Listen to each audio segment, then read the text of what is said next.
The harrowing story of benzodiazepine drugs can fittingly begin with this extraordinary icon of hope, the Angel of the North, a sculpture by Anthony Gormley, dramatically adorning Gateshead and Newcastle upon Tyne in the northeast of England.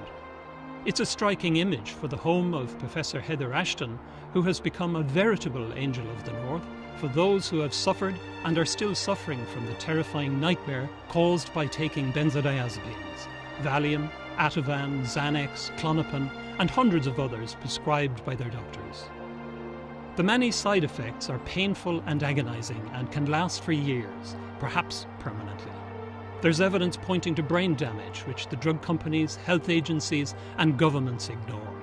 Professor Ashton is joined by another leading international expert, Professor Malcolm Lader, OBE, in giving exclusive interviews for this documentary, helping to expose this disgraceful scandal which has persisted for over half a century.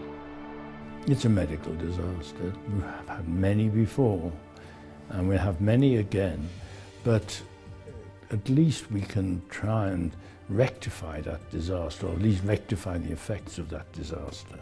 It is a medical disaster. It's a pandemic, actually. It's like an illness all over the world of over-prescription of drugs.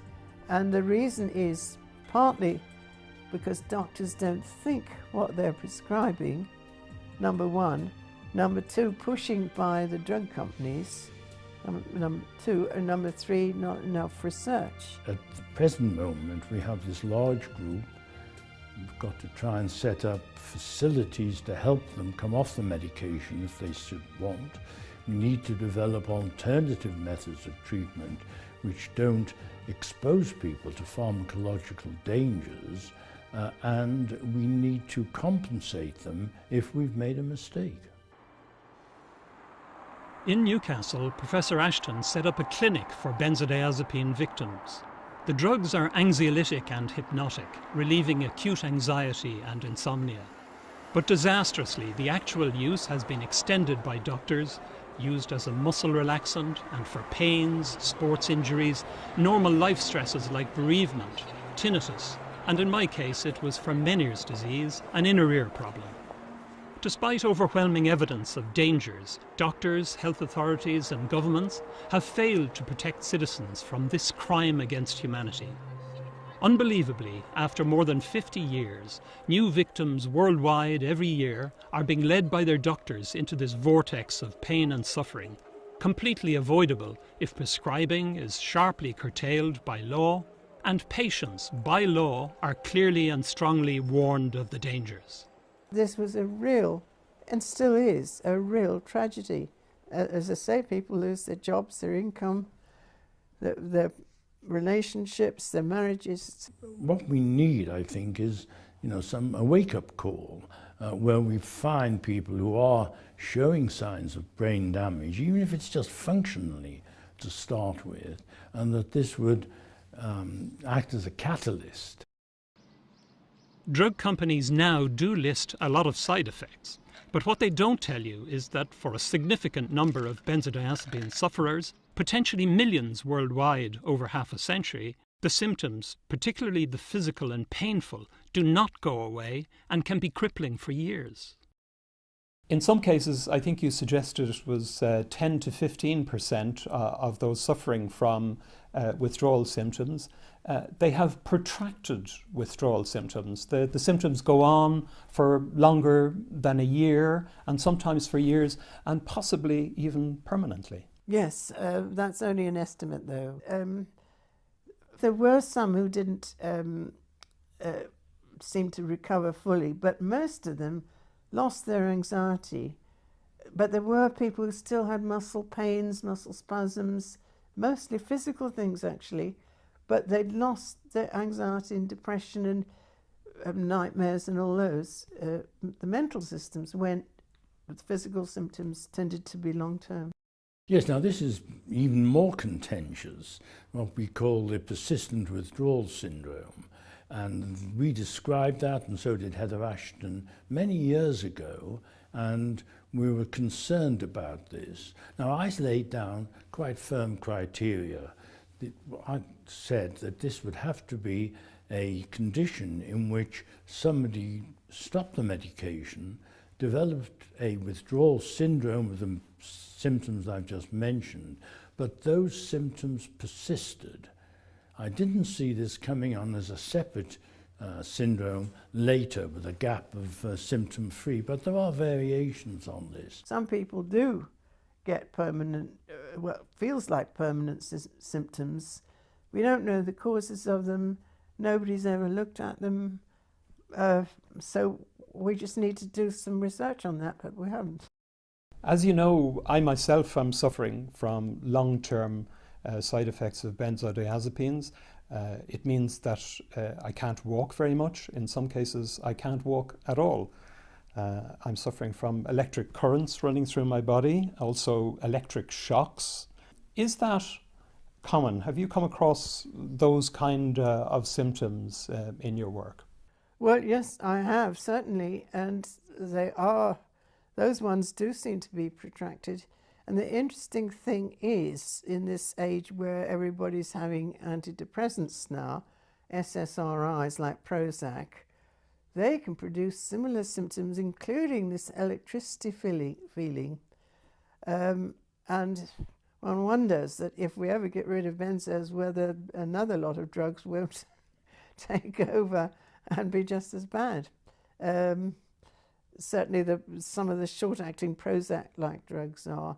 And yes, I've had patients with sort of explosive headaches, as if there's an electric current running up and boom, like a thunderclap in the brain, yes. There were also cases presenting, weren't there, of people whose symptoms didn't go away. They suffer a withdrawal syndrome, and the symptoms can be prolonged, go on for a year, and possibly even permanently. Yes, I still get emails quite frequently from people from all over the world saying that they have been withdrawn from their tranquilizer or their sleeping tablet, from their Valium, their Ativan, their Clonopin, whatever, and they developed symptoms, and those symptoms have persisted. They're usually a little less, but they may not have gone away after several years. In Britain alone, it's estimated that up to 1.5 million people are on long-term prescription of benzodiazepines. Many are probably frightened to stop because of the appalling side effects, and even while taking the drugs, they can suffer withdrawal illness from tolerance. An important study recently shows that long-term users have a 50% increased risk of Alzheimer's. The serious long-term harm caused by benzodiazepines is compared to the infamous thalidomide scandal. These protracted or permanent side effects of benzodiazepines have never been fully investigated. A prominent victim, Colm Downes Granger, has said that this is a scandal like thalidomide. Yes, you could compare it to thalidomide. It is more common, probably. And the health service and the government, and to some extent the doctors that ignored it, yes. And certainly it was a tragedy as bad, it still is, as thalidomide. But it's, as you say, it's hidden because people say, oh, you look well, but they don't know what you're feeling like inside. The outcomes are. In the 1980s, you told the BBC that withdrawing from benzodiazepines was much more difficult than withdrawing from heroin. Yes, that's true. And I would often, in collaboration with some colleagues, take people who had addiction problems with the benzodiazepines, but also addiction problems with heroin or cocaine or whatever, amphetamines. And we found that it was actually easier for people to withdraw from heroin with help than it was for them to come off the benzodiazepines. What was the response to those remarks? Oh, I think it was just generally disbelief. Everybody thinks it's very difficult to get off heroin. Yet people are doing it all the time. They're admitted to prison, and they even go cold turkey, but usually there's some help. So it's not that difficult to come off heroin. Benzodiazepines can be much more of a problem, particularly in the minority, which I've mentioned, that have severe withdrawal reactions and may become persistent. And you referred in your recent paper that you've written about benzodiazepines, you referred to those people suffering an agony. Is that the way it appeared to you when you were listening to case histories being described to you? Because people do say it's like going through hell, and I experienced this myself. Yes, I think that's so. I think the people who are getting a severe reaction, the symptoms, are so complex, they're so diffuse, so persistent, they're so interfering with day-to-day life that they are an agony. But I emphasize that most people don't get to that degree of severity. But Professor Leder and others say that the minority who can have a severe reaction could be up to 30%. The symptoms are myriad. In her clinic, Professor Ashton recorded the many distressing conditions. Pain, limbs, back and neck. Pain, teeth and jaw. Paresthesia, stabbing pins and needles. Limbs and face. Stiffness, limbs, back and jaw. Tremor, muscle pain, twitches. Dizziness, tinnitus. Hypersensitivity to sound, light, touch and taste. Fits, seizures. Anxiety, depression, poor memory and concentration, insomnia, nightmares, hallucinations, agoraphobia and other phobias, panic attacks and palpitations, abdominal pain, diarrhea, constipation. All patients complained of difficulty walking. This appeared to result from a combination of sensory disturbance, muscle weakness, pain and stiffness. Pain in various parts of the body was prominent. Neck pain and occipital headache, pain in the limbs described as aching, bursting, cutting, were all common and often severe. Paresthesiae. All patients had feelings of pins and needles, tingling, crawling in the skin, numbness or altered sensation at some time, usually affecting the limbs in a glove and stocking distribution. As the eminent Irish expert Dr. John O'Connor says about benzodiazepine withdrawal, the body becomes its own personal torture chamber. Ironically, benzodiazepines replaced the dangerous barbiturates. There was the move to the benzodiazepines, which seemed safer in overdose and also didn't seem to produce the same addiction problems, and they became very popular indeed. Names like Mother's Little Helper, and doctors were prescribing them very widely and I think indiscriminately. So they thought, well, benzodiazepines don't kill anybody, so we can give them with absolute certitude they'll be safe. But they didn't think that they might be addictive and have other characteristics, because they worked very similarly to barbiturates. I wrote a textbook about that time in the 1960s, and I went back to have a look what I said, and I was urging caution there. I just didn't believe these ideas that somehow the benzodiazepines were totally safe. So the companies obviously didn't research these drugs thoroughly enough before they went on the market. Why do you think that is? Well, we have to remember this went on in the 1950s, the marketing was in the 1960s, and the requirements at those days were much more lax than they are now. To what extent did benzodiazepines become a huge success for Hoffmann-La Roche, the drug company which first introduced them? Well, Librium and Vallium were enormously successful, and Vallium actually became the most prescribed drug in the whole world. Yes, that's so. At one point it was worldwide, and I think also in the United States by itself, it was the most widely prescribed and profitable any drug on the market. Can you understand why they were considered almost a panacea for all kinds of life problems that people had? Well, they were considered a panacea. It wasn't almost a panacea.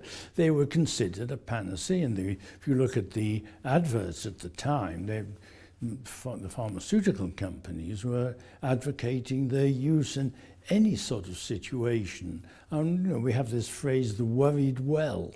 These are people who don't have full-blown psychiatric or psychological problems. They're just concerned about things in general, usual stresses of day-to-day life, and they were being urged to take the vallium and its other compounds. And they had advertised and paid for conferences and all sorts of things, and they had reps who used to come down round to every GP practice, give them free presents and all that. And so that they were pushed, and the doctors, of course, were very willing to have a safer drug, and they just didn't think what it might be doing, although it seemed to me it was perfectly obvious. Can you describe in simple terms what is happening in our brains with these psychoactive drugs? Well, the benzodiazepines enhance the actions of an important neurotransmitter, that's a chemical in the brain that normally has an inhibitory or calming effect. And so the way they work initially is very clever because they just they up this effect of calming all over the brain. So they relieve tension, they affect balance like alcohol, and they affect thinking and sensations and brain function everywhere. And then, but the body is much cleverer than people think, because it says, hey, there's a foreign body here, a thing called a benzo. I'm going to adapt to it. And so they down-regulate these receptors. And in the end, the drug doesn't work anymore because they've stopped this enhancement. And so the patient starts to get withdrawal symptoms, saying, hey, I need some more of that stuff. So very often the dose has to be escalated to get the same effect. And if it isn't, people get what are withdrawal symptoms, even though they're on the same dose. Is that common? Have you come across those suffering from withdrawal symptoms? And of course, if you are suffering withdrawal symptoms before you have stopped taking benzodiazepines, and then you want to stop taking benzodiazepines so that you can recover, you're obviously going to go through a really horrible time. Yeah. Torrid time while you're getting there. Stopping taking benzodiazepines. Well, it gets worse unless you do it very, very gradually. And this again, what they go to detoxes. They've got lots of detox places in America. They take you off quickly. Well, that's hopeless because it doesn't give you time to get the equilibrium to swing back. You can't do that quickly. So we shouldn't be interfering with this evolutionary process in the brain. We do so at our peril. I think so, yes. I'm sure. So it's taken millions of years to get such a good organ, a good instrument as we've got in our heads. And if we mess it up, it's just stupid, really.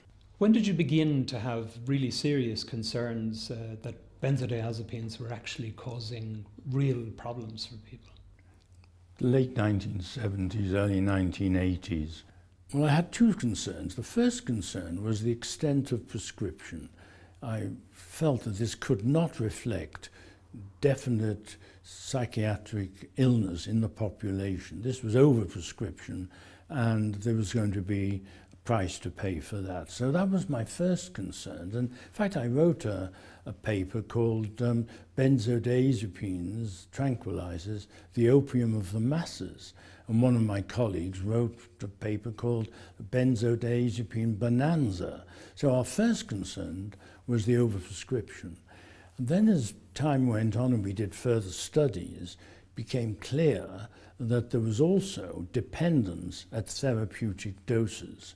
And this surprised us. This wasn't supposed to happen, but it did. And trying to get the medical profession to accept this has been really a 40-year task. My symptoms have been a disabling sentence for 8 years now. There's painful difficulty walking and standing, severe stabbing pains with the sensation of electric currents passing around my body, head and neck pains, tremors, abdominal pain, and more. After taking Valium for a short time prescribed for Meniere's disease, an inner ear disorder, these symptoms started and have never stopped. Within 6 months, I had to stop working. It was the beginning of a real living nightmare which came close to costing me my life, and there was nowhere to go like Professor Ashton's clinic in Newcastle.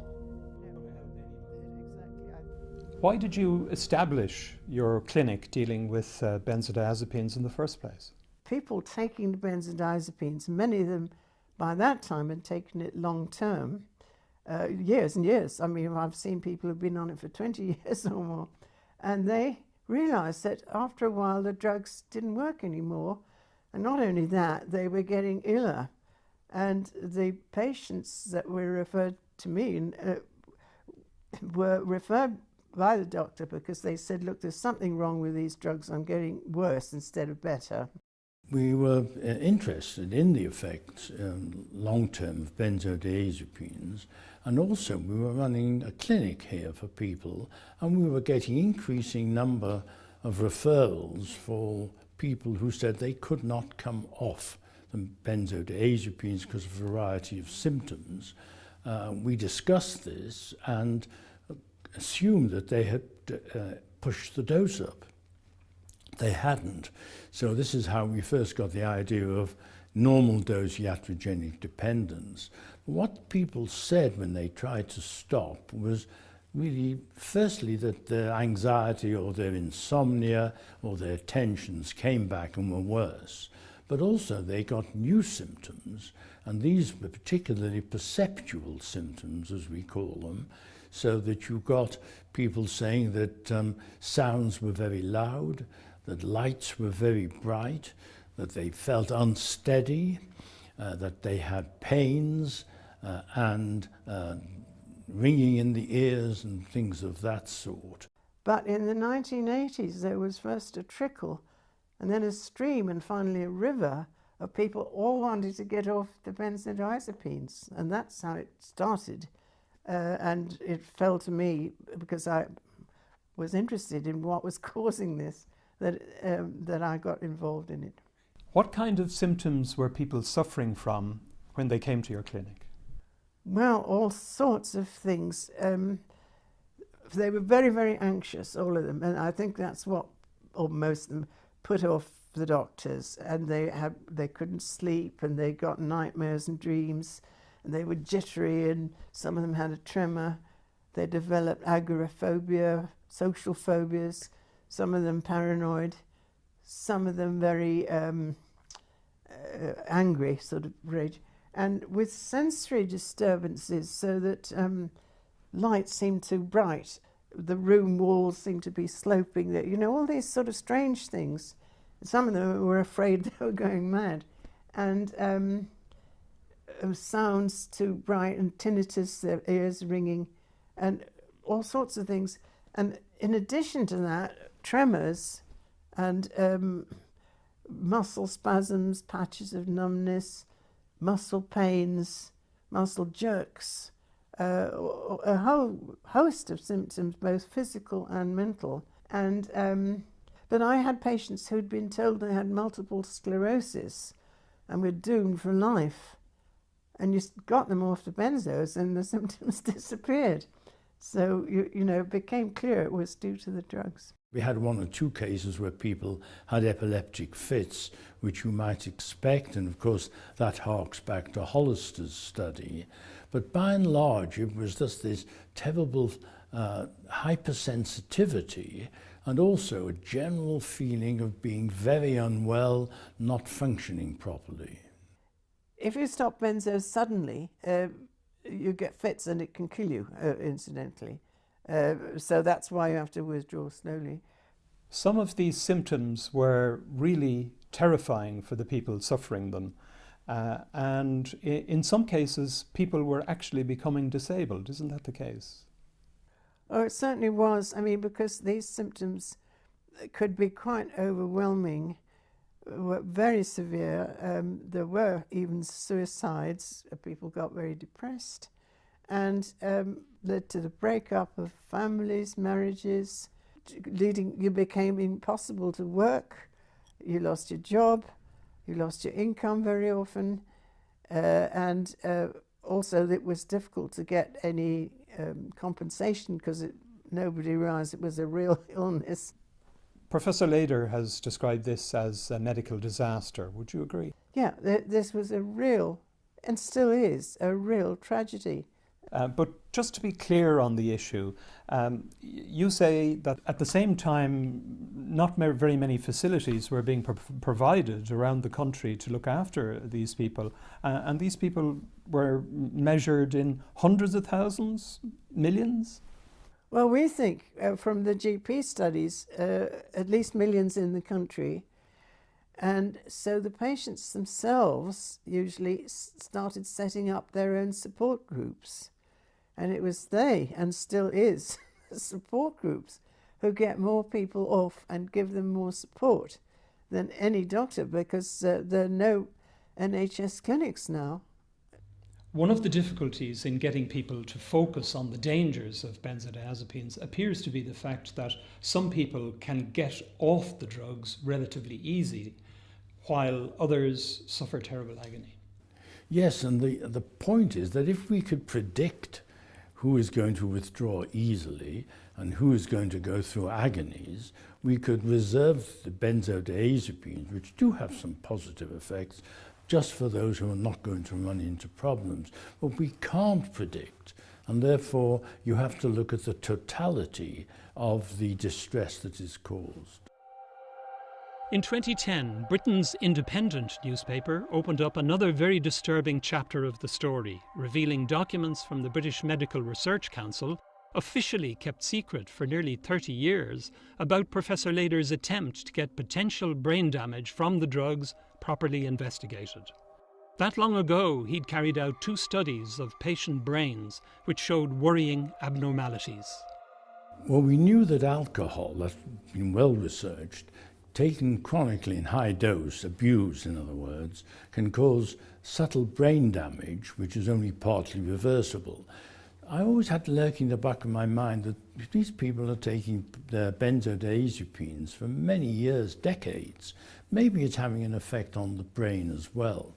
So we used the imaging techniques available at the time and looked at a group of patients who hadn't abused alcohol but had been on benzodiazepines for a long time. And we found some anomalies, some abnormalities which concerned us. And we thought, in view of the extent of usage of these benzodiazepines, there were millions of people, literally, who might be at risk, and we needed to go into this in more detail. I asked for the Medical Research Council to look into this, and they agreed and set up this subcommittee which met, and we looked at the evidence. A report went to the Neurosciences Board of the Medical Research Council, but nothing further was done about it. Both you and Professor Leder put research proposals to the Medical Research Council. He wanted to investigate some prima facie evidence he had of structural damage to the brain from benzodiazepines. You wanted to follow up with a research group based on your clinic and a proposal to put to the Medical Research Council for a very authoritative study, and they turned that as well. We never got money for it. I had a very good sample of people, because I had 300 patients at my clinic who had followed for several years. I knew all their brothers, sisters, spouses, you know, people who'd had a similar upbringing, so you couldn't say, oh, well, you're not you've got a selective group. And so 300 who were on benzos, 300 relatives or spouses who weren't. We could have done MRIs, studies on that for structural things.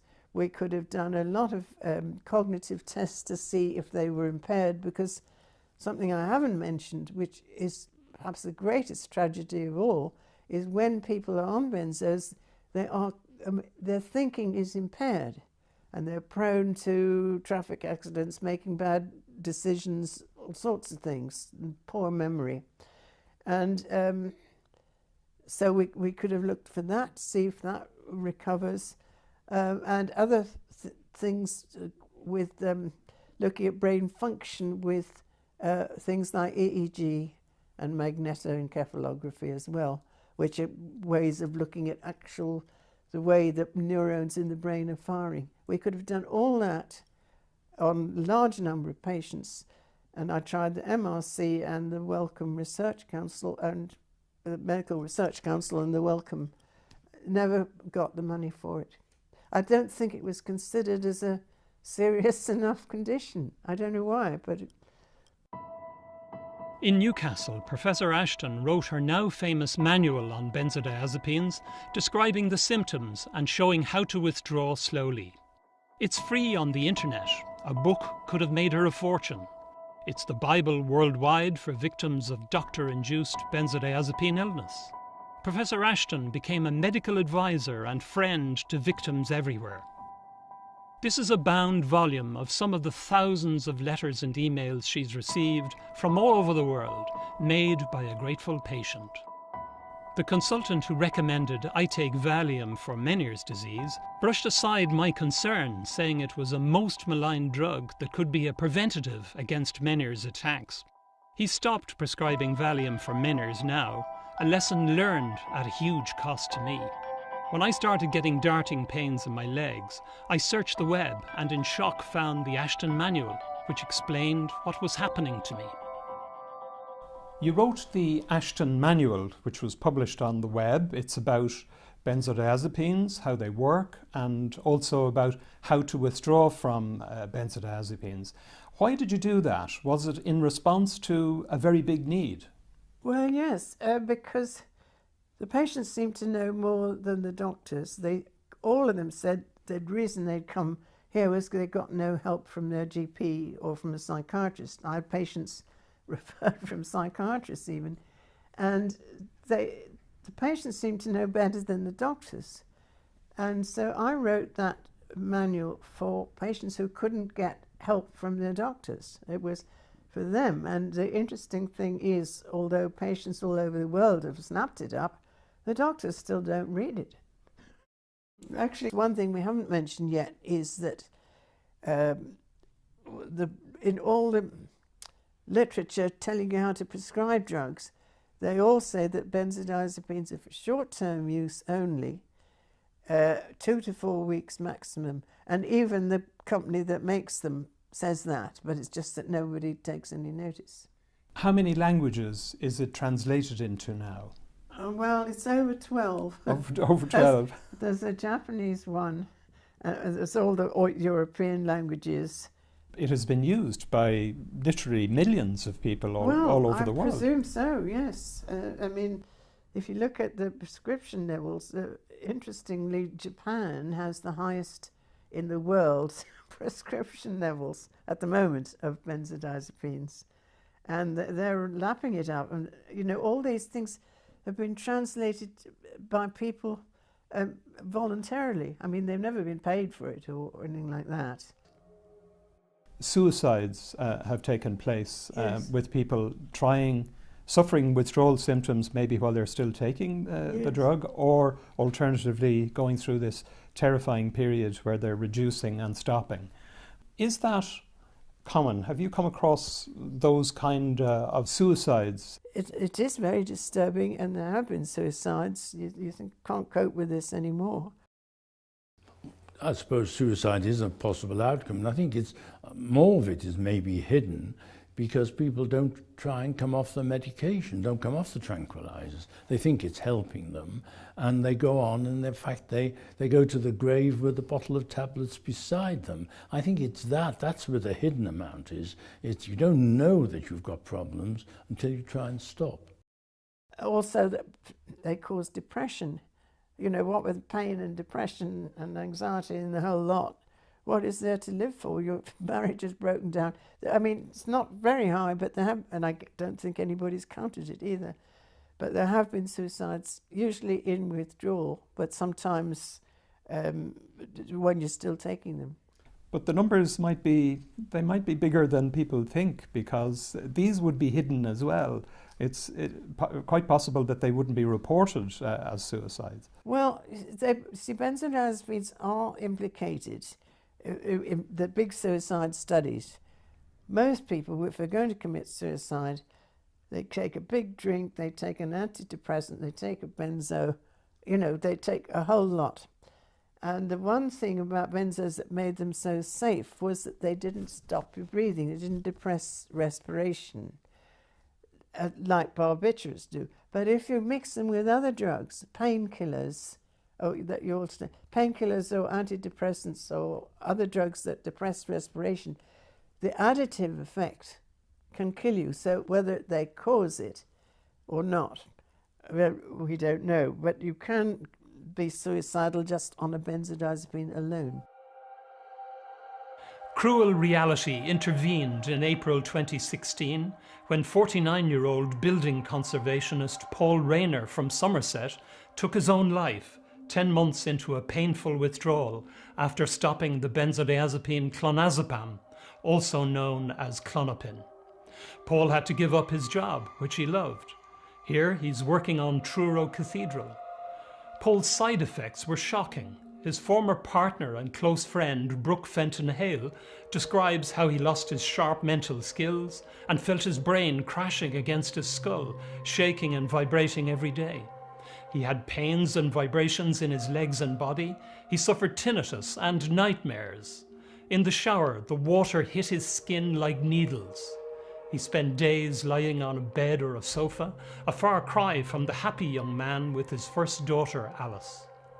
He couldn't earn a living, and he couldn't take the physical or mental pain any longer.